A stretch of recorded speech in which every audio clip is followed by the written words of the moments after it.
બોલો બેટા, આજે શું બનાવવાના? આજે આપણે બનાવી રહ્યા છે ચીઝ કોર્ન. તો એમાં આપણે લઈ લીધું છે એક હાફ ટેબલ સ્પૂન જેટલું ઓઇલ લીધું છે. ઓઇલ તમારે ના યુઝ કરવું હોય તો બટર પણ યુઝ કરી શકો છો. હવે આની અંદર આપણે અમૂલ ગોલ્ડ જે દૂધ છે એ લીધું છે મેં. એવી અડધો ગ્લાસ સમથિંગ, અડધો ગ્લાસ જેવું સમથિંગ લેવાનું છે આપણે. જો ગાઈસ,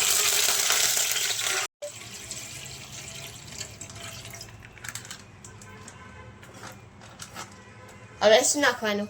જો આ દૂધ થોડુંક ગરમ જેવું થવા દે એનું છે સરસ એવું. અને પછી આપણે એડ કરવાના છીએ કોર્ન એડ કરશું. જો કોર્ન મેં બાફી લીધા છે કુકરમાં, સરસ એવા જલ્દી થઈ જાય ને, કેમ કે હવે વરસાદ પડવાનું સિઝન સ્ટાર્ટ થઈ ગઈ છે. તો અમારા દેવરાજને મસ્તની એવું કંઈક ડિફરન્ટ ખાવાનું મન થયું હતું.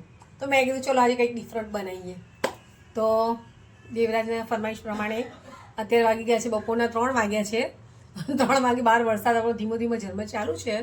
અને આપણે આ બનાવી રહ્યા છે રેસીપી. મમ્મી જો જે ગાઈઝ અમે દૂધ ઉકાળવા મૂક્યું છે તો એને ઉભરો આવી જાય ને પછી અમે જે આમાં નાખવાના છીએ ચીઝ ક્યુબ નાખવાના છે. 1 ક્યુબ નાખી દેવાના છે. તો અમૂલનું ક્યુબ છે અને અંદર એડ કરવાના છીએ.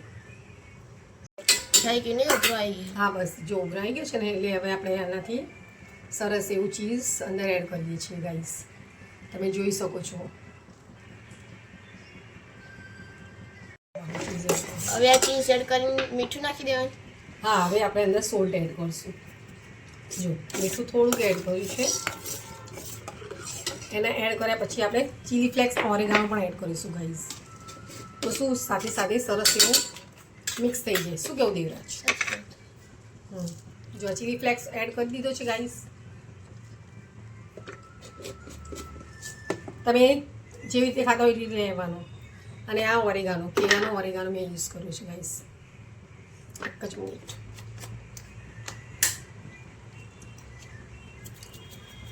આ ઓરેગાનો એડ કર્યો છે ગાઈઝ. પછી હવે આને મિક્સ કરી નાખશું આપણે.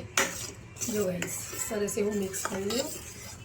અને થોડુંક ઉબાલ બે ઉબલા આવી જશે પછી આપણે અંદર કોર્ન એડ કરીશું. જો હવે કોર્ન એડ કરીએ.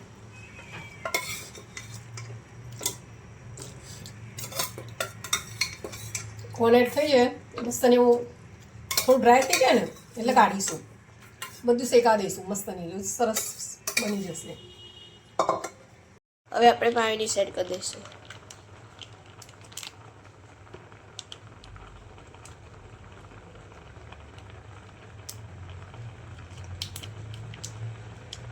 હવે થોડું માયોનીઝ એડ કરી દઈશું.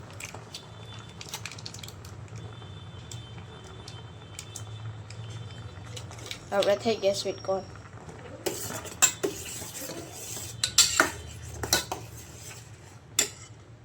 આપણા ચીઝ કોર્ન તૈયાર.